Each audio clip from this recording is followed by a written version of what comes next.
అందరికీ నమస్కారం అండి. పరమేశ్వరుడు జ్యోతిర్లింగంగా వెలిసిన క్షేత్రాలలో గోకర్ణ క్షేత్రం ఒకటి. అక్కడ పరమేశ్వరుడు మహాబలేశ్వరుడిగా పూజలందుకుంటున్నాడు.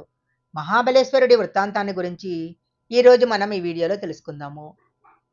త్రేతాయుగంలో రావణబ్రహ్మ లంకా నగరాన్ని పాలిస్తూ ఉండేవాడు. అతని తల్లి కైకసి. ఆమె ప్రతిరోజు మృణ్మయలింగాన్ని పూజిస్తూ ఉండేది. అది చూసిన రావణుడు ఒకరోజు రావణబ్రహ్మ తల్లి మట్టిలింగాన్ని పూజించటమేంటి, ఎంత అవమానము!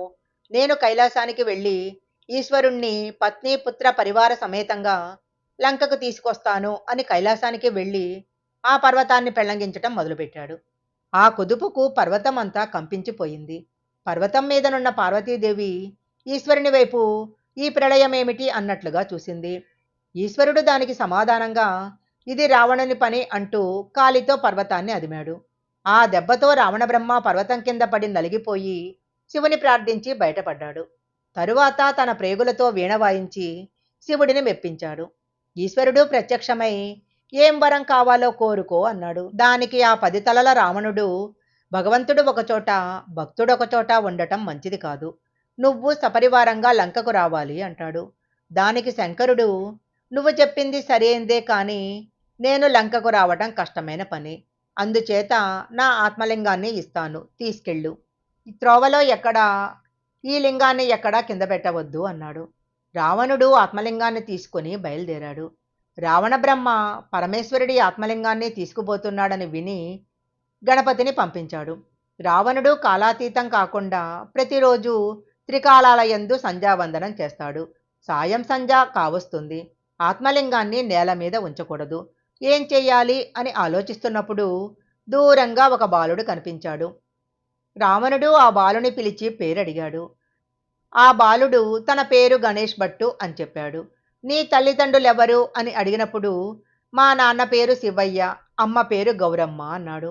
మీ నాన్న ఏం చేస్తాడు అని రావణుడు అడగగా ఎప్పుడు రామమంత్రాన్ని జపిస్తుంటాడు అని చెప్పాడు.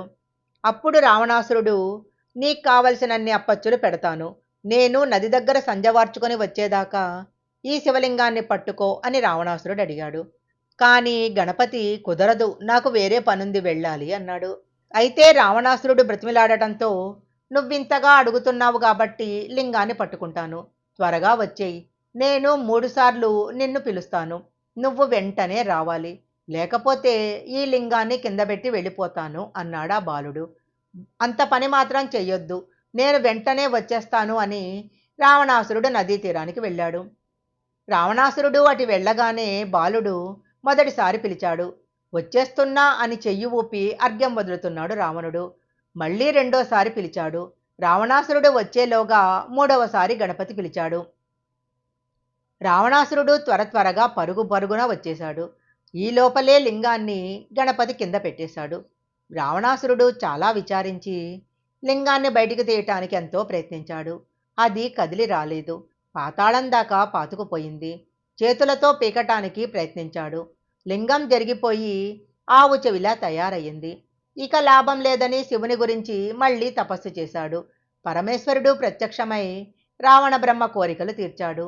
రావణాసురుడు ఇక చేసేది లేక లంకా నగరానికి వెళ్ళిపోయాడు. ఆత్మలింగము భూమిలో పాతుకుపోయిన చోటునే గోకర్ణ క్షేత్రము అంటారు. ఈ క్షేత్రము భూకైలాసంగా ఖ్యాతి చెందింది. ఇక్కడ ఈశ్వరుడు మహాబలేశ్వరుడు అనే పేరుతో పిలువబడతాడు. ఈ వీడియో గనక మీకు నచ్చినట్లయితే లైక్ చేయండి, షేర్ చేయండి. ఇలాంటి మరిన్ని వీడియోల కోసం మా ఛానల్ సబ్స్క్రైబ్ చేసుకోండి. పక్కనే ఉన్న బెల్ ఐకాన్ యాక్టివేషన్ చేసుకుంటే మేము పెట్టే వీడియోలన్నీ కూడా మీకు ముందుగానే నోటిఫికేషన్గా వస్తాయి. మరొక మంచి వీడియోతో మళ్ళీ కలుసుకుందాం.